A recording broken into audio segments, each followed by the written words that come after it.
Based on my observations, I think there are really two main reasons why patients injure themselves.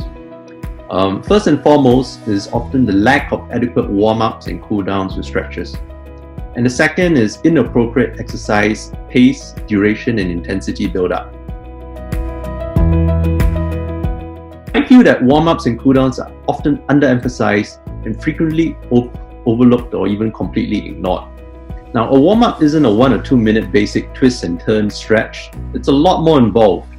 My general advice is that you will know you're adequately warmed up when you've broken up into a little bit of a sweat. This usually means a good 20 to 30 minutes of stretching.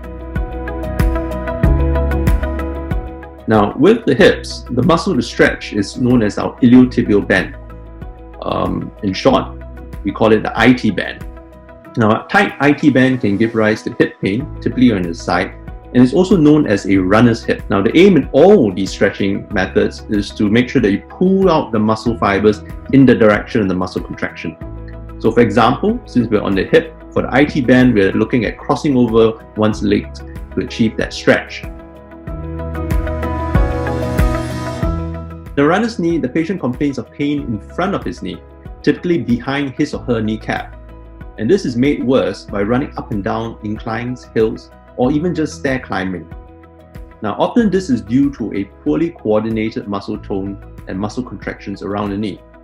Medically, we use this big word called patella maltracking. Now, to improve on your patella tracking, we should work on strengthening your inner thigh muscles. And these would be two groups of muscles. One is the hamstring group of muscles, and the second known as the vastus medialis obliquus muscle of your quadriceps. Now that's the innermost muscle of your quadriceps.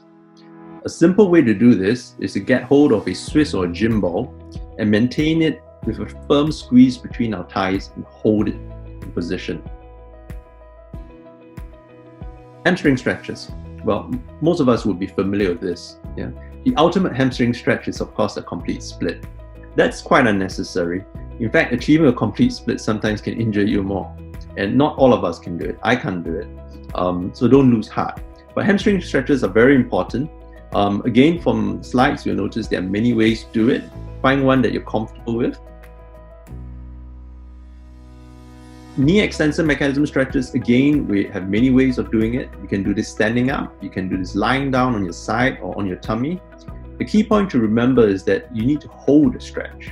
Yeah, so typically I tell patients hold it for at least 10 counts, 1,000, 2,000, 300, 10,000. As you get better, increase it to 15,000 counts, 20,000 counts, 30,000 counts.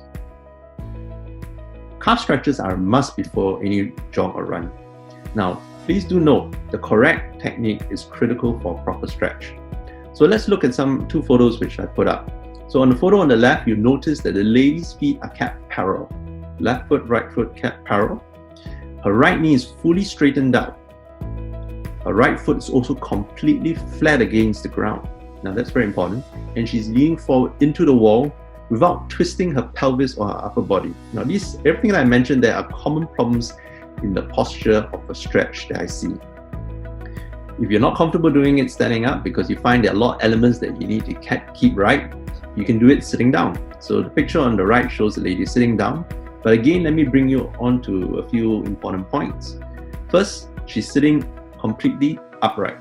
Yeah, so there's no hunching. You don't want to hurt your back whenever you're doing it sitting down like that. And the knees are completely straightened out, so there's no cheating, so to speak.